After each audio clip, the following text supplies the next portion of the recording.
There is a stage in spiritual awakening that almost no one talks about honestly. It is not peaceful. It is not inspiring.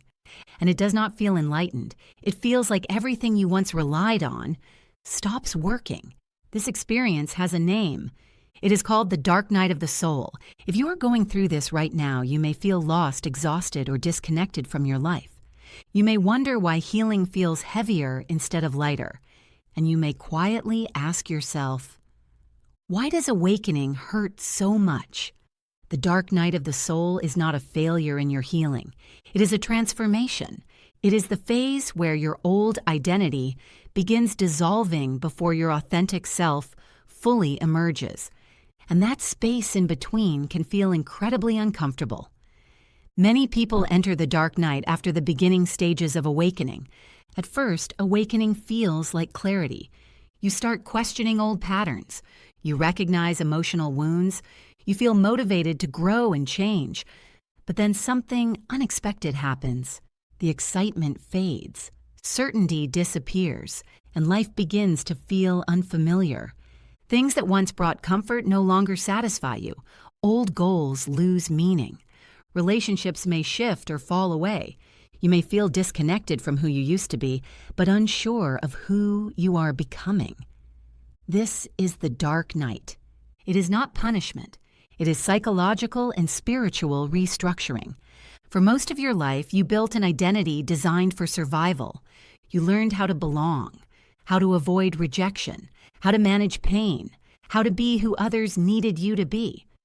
But awakening exposes the difference between survival and authenticity. And when the survival self begins to dissolve, the mind experiences uncertainty. The ego fears loss of control.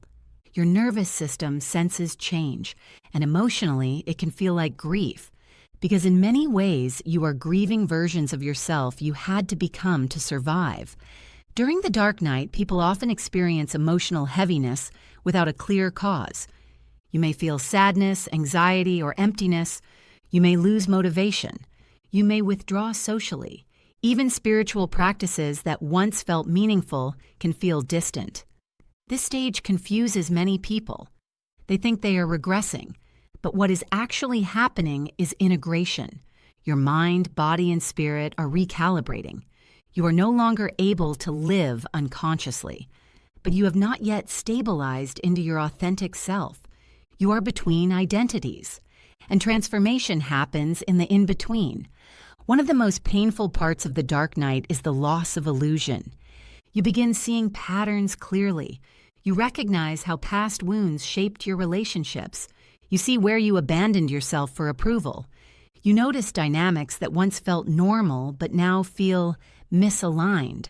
Awareness increases faster than certainty, and that gap creates discomfort. The dark night asks you to release control, to sit with uncertainty, to trust without immediate answers.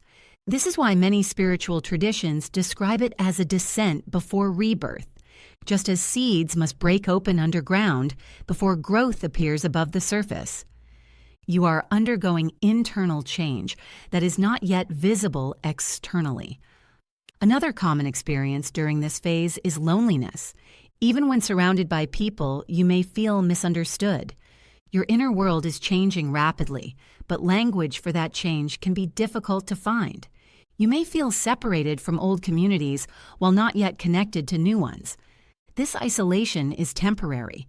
It creates space for authenticity to develop without external pressure.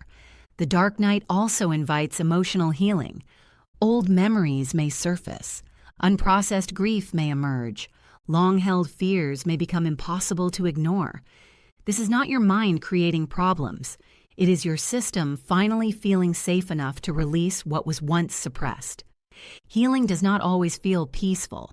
Sometimes it feels like unraveling, but unraveling is often how truth begins. Here is an important truth. The dark night of the soul is not about becoming someone better. It is about becoming someone real. You stop performing happiness. You stop chasing validation. You stop building a life based on fear. And instead, slowly, quietly, you begin building a life rooted in alignment. Over time, something shifts. The heaviness softens. Clarity returns, but in a different form. You no longer need certainty to feel grounded. You begin trusting yourself. You notice calm where anxiety once lived. Presence replaces urgency. You understand that awakening was never about escaping struggle.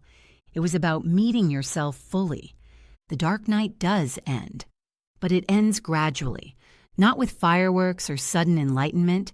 It ends when resistance softens, when self-compassion replaces self-judgment, when you stop asking, "Why is this happening to me?"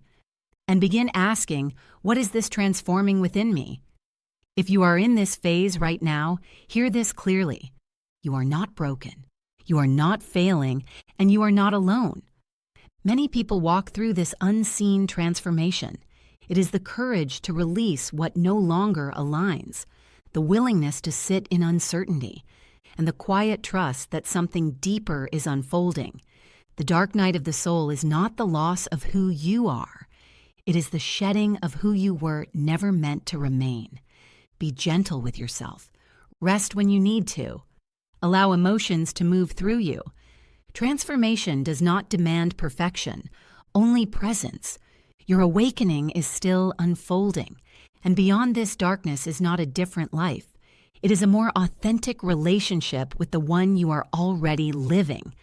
If this video resonated with you, subscribe and continue this journey with me as we explore healing, emotional awareness, nervous system regulation, and the deeper connection between mind, body, and spirit. Your healing has meaning, and even in the darkness, you are becoming whole. Thank you again for taking the time to connect to my channel, and in doing so, helping build a healing community. As always, remember that you are loved.